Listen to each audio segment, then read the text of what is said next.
Muy buenas a todos, ¿qué tal? ¿Cómo estamos? Aquí otra semana más para hablar en alimentación en deportes de resistencia. Hoy he preparado un vídeo para hablar en concreto de alimentación en lesiones deportivas. Y te preguntarás, ¿por qué estás preparando este tipo de vídeo? Bueno, pues la causa principal es porque actualmente desde hace unas semanas estoy lesionada, ¿vale? En uno de los entrenamientos que realicé salí a rodar. Simplemente, además recuerdo que fue un viernes y nada, al rato de llegar a casa tenía el pie bastante inflamado y no sabía por qué, ¿vale? Entonces, al final, después de pasar por fisio, etcétera, me realizaron una resonancia magnética, que de hecho aquí te comparto, y me vieron al fin y al cabo la siguiente lesión, que es un edema en ambos sesamoideos. Además, un derrame articular en la primera articulación metatarsofalangica, ¿vale? Y luego una lesión muscular en vientre distal de la cabeza medial del flexor corto del pulgar, ¿vale? O sea, una pequeña lesión. Pero además me realizaron una radiografía donde se vio una fractura no desplazada del sesamoideo medial, ¿vale? Por lo tanto, ahí tengo un pequeño problema. ¿El por qué? Pues no lo sé, porque no me di cuenta entrenando si me di algún golpe o qué pasó exactamente, o simplemente por el cambio de calzado que había realizado unas semanas antes. Este no es mi campo y no voy a entrar en detalles, pero sé que muchos de los que estáis aquí os interesan por los temas de qué deportivas elegir, calzado minimalista y un largo, etcétera. Pero bueno, que no voy a entrar, voy a entrar en alimentación para las lesiones, ¿vale?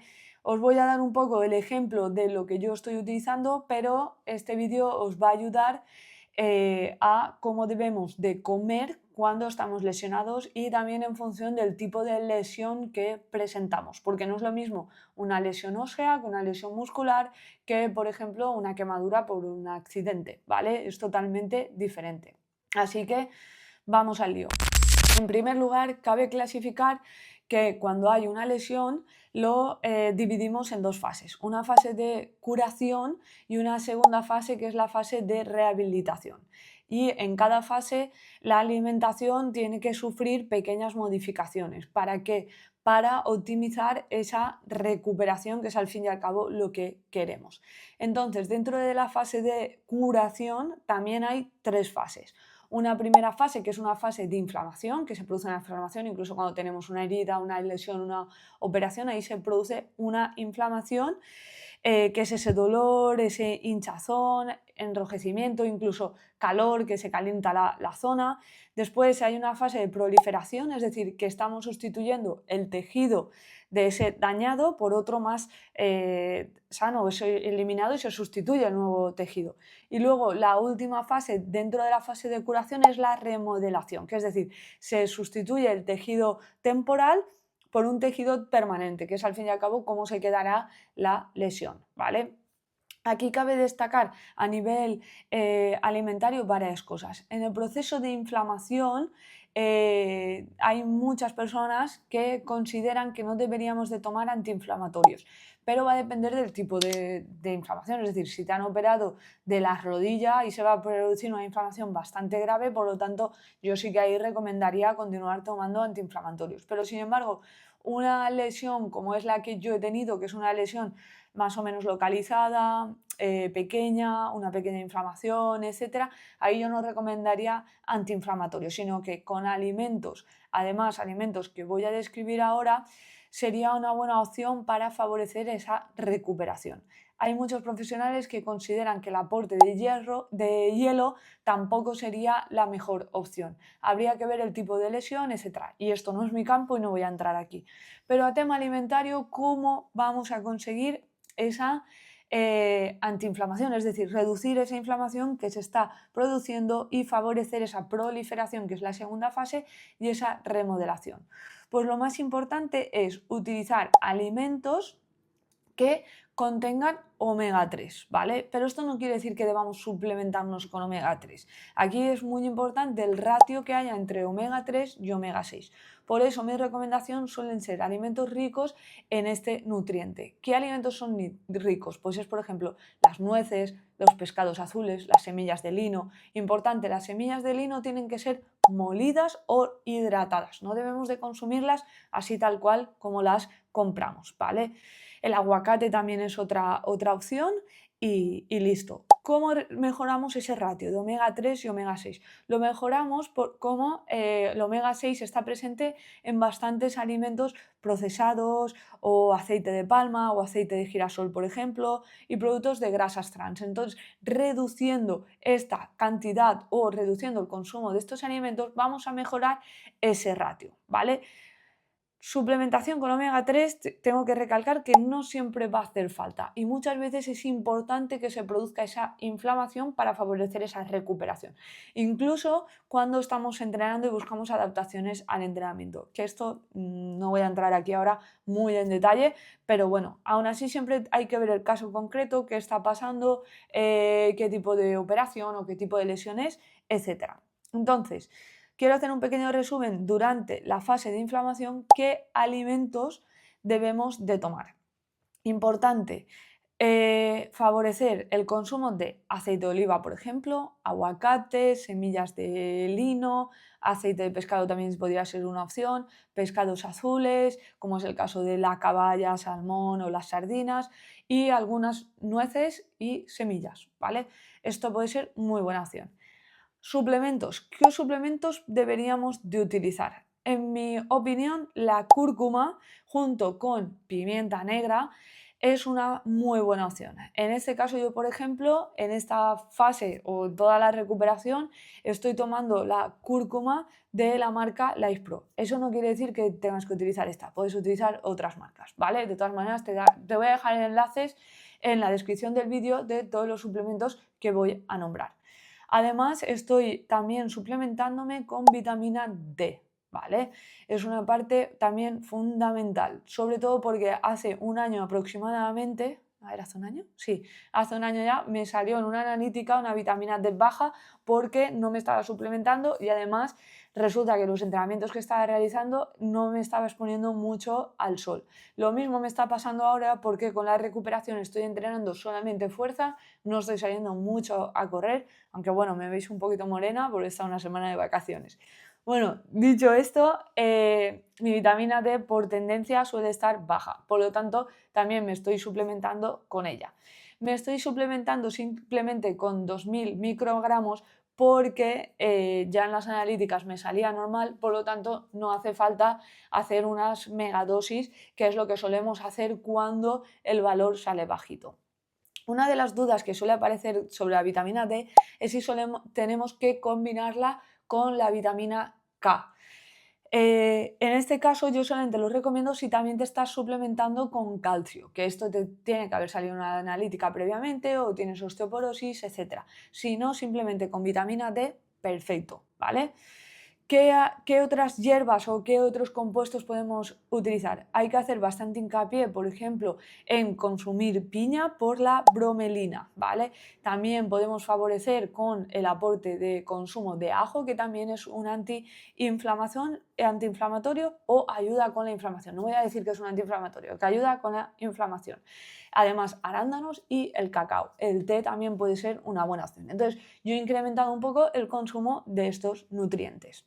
Bien, además, durante la fase de proliferación hay que tener en cuenta varias cositas, ¿vale? O la fase de remodelación también, que es consumir las calorías adecuadas, es decir, las calorías en función de cómo estés actuando en ese momento. Es decir, no tenemos que bajar totalmente porque, por ejemplo, si has tenido una fractura de fémur o de peroné o de tal, ahí hay un incremento de tu gasto energético, por lo tanto, necesitas una mayor ingesta de calorías y no simplemente hay que reducir. Sí que es importante de los 3 macronutrientes, es decir, de los hidratos de carbono, proteína y grasa, en esta fase la proteína. Se ve incrementada su necesidad. Por lo tanto, aquí es importante que un nutricionista te valore y que cubras tus necesidades de proteína. Suele ser entre 1,2 y 2 gramos por kilo de peso y suele variar en función del tipo de lesión que se te ha producido, ya sea una quemadura, que ahí por ejemplo también hay una mayor necesidad de consumir proteína, y aquí en este caso suele ser la leucina la que mayor hincapié hacemos, y también un buen consumo de antioxidantes, que aquí esto lo aportamos con fruta y con verdura. Las grasas debemos de mantenerlas en esta fase también, continuar consumiendo aguacate, aceite de oliva y un largo etcétera. En la siguiente fase, es decir, en la fase de remodelación, sí que entra en juego unas vitaminas más importantes como es la A, la C, el zinc y la vitamina E. Pero eso no quiere decir, atentos, no quiere decir que nos tengamos que suplementar. Simplemente con alimentos ricos en estas vitaminas, como es la mayoría de frutas y de verduras, estaríamos cubriendo nuestras necesidades, ¿vale? ¿Qué es lo que ocurre en la siguiente fase? Bueno, antes de entrar en la siguiente fase, en la fase de curación, importante, mi recomendación es que consumas cúrcuma junto con pimienta como suplemento y suplemento de vitamina D. Además, que esto aún no lo he dicho, deberías de mantener el consumo de creatina para evitar una degradación de masa muscular, sobre todo si tienes un reposo.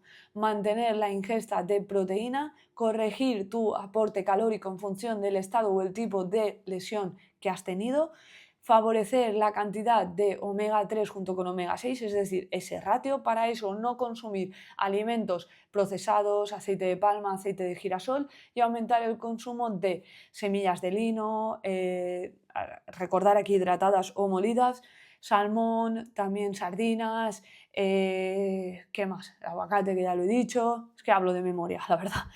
¿Vale? ¿Y qué ocurre en la siguiente fase? Es decir, una fase de recuperación o la fase de rehabilitación. Esta segunda fase hay que ver si ya estás empezando a entrenar, esa rehabilitación, cómo es, qué tipo de entrenamiento, y muchas veces aquí sube un poco el gasto energético. Por lo tanto, vamos a continuar aportando las calorías acorde a ello. En este momento no estamos produciendo un déficit, estamos produciendo una fase de recuperación. Tu cuerpo necesita recibir todos los nutrientes y macronutrientes y micronutrientes que necesita para favorecer esa recuperación lo más eficiente posible.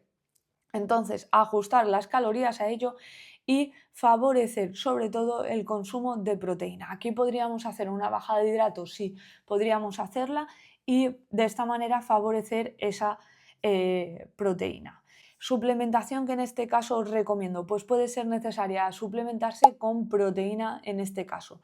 Voy a dejaros también en la descripción del vídeo algunas proteínas que yo recomiendo, que la mejor, ya que es los estudios lo que nos dice, es una proteína whey. Hay diferentes tipos: concentrada, hidrolizada, isolatada, etcétera. Puedes utilizar cualquiera de estos tipos en esta fase. Sí que mi recomendación suele ser una proteína neutra, es decir, una proteína que no lleve edulcorantes añadidos ni saborizantes. Eres tú el que aporta esa cantidad de, o ese sabor, ya sea con un saborizante que quieras añadir en casa o con cacao puro, que es lo que yo suelo hacer, y mezclarla en mi café, ¿vale? Y aquí el aminoácido más importante va a ser la leucina, que está presente en cacahuetes, por ejemplo, en pescado, en huevos, etc. La creatina en esta fase de rehabilitación también es muy importante para evitar la degradación muscular, y ya me habéis oído hablar en otros vídeos de la creatina y su importancia como suplemento, sobre todo para la salud. Pero aquí cobra una importancia elevada en esta fase y en este estado de recuperación. Bien, también continuaré en esta fase de rehabilitación con el aporte de vitamina D, y puede ser que en una fractura más grave, no la que yo tengo, de consumir calcio, pero esto habría que verlo, ver analíticas y un largo etcétera. Pero sí que aumento la cantidad de calcio en mi dieta. Aquí ya sabéis, los lácteos, el brócoli y también sardinas llevan calcio, y atún y caballa, ¿vale? Son los nutrientes que haríamos mayor hincapié. Muchos os estaréis preguntando si el colágeno. Yo lo estoy incluyendo, pero ya sabéis que aquí la evidencia no es muy exacta y más vale estar cubriendo su necesidad, pero eso no quiere decir que vaya a la zona de la lesión, ¿vale? El colágeno es un péptido al fin y al cabo y no quiere decir que, oye, yo por estar tomando ese colágeno va a ir a donde yo quiero, no, pero sí que es importante cubrir esta necesidad de estos aminoácidos que son bastante importantes. Lo mismo del colágeno ya hablé, dejo aquí tarjetita del vídeo completo sobre este nutriente. Y por último, quería destacar que es una duda que soléis presentar, si las vitaminas nos deberíamos de suplementar. Mi opinión es que no, ni vitaminas ni antioxidantes, porque el proceso de inflamación es un proceso que se tiene que producir y que es importante para la recuperación. Por lo tanto, yo no lo recomiendo y sí que recomiendo aumentar los antioxidantes mediante alimentación natural, que hay fruta, verdura, ajo, arándanos, ¿vale? Son algunos alimentos muy ricos en estos nutrientes. Y por último, quiero hacer un pequeño hincapié, que es que hay personas en el programa que trabajan conmigo, ¿vale? Hay personas que llevan muchísimos años conmigo, por ejemplo, Javi lleva 9 años conmigo trabajando, en esos 9 años han habido lesiones, resfriados, etc. La nutrición siempre juega un papel fundamental en el estado que estés y los nutris os podemos ayudar a mejorar esa recuperación, a llegar lo antes posible al siguiente objetivo y un largo, etcétera. Por lo tanto, la alimentación siempre tiene cavidad. Cualquier cosa, cualquier duda, comenta en comentarios y como ya sabes, cada martes publico en mi newsletter información de valor sobre alimentación en deportes de resistencia. No olvides suscribirte a mi canal para más contenido. Un abrazo y que pases buen día. Chao, chao.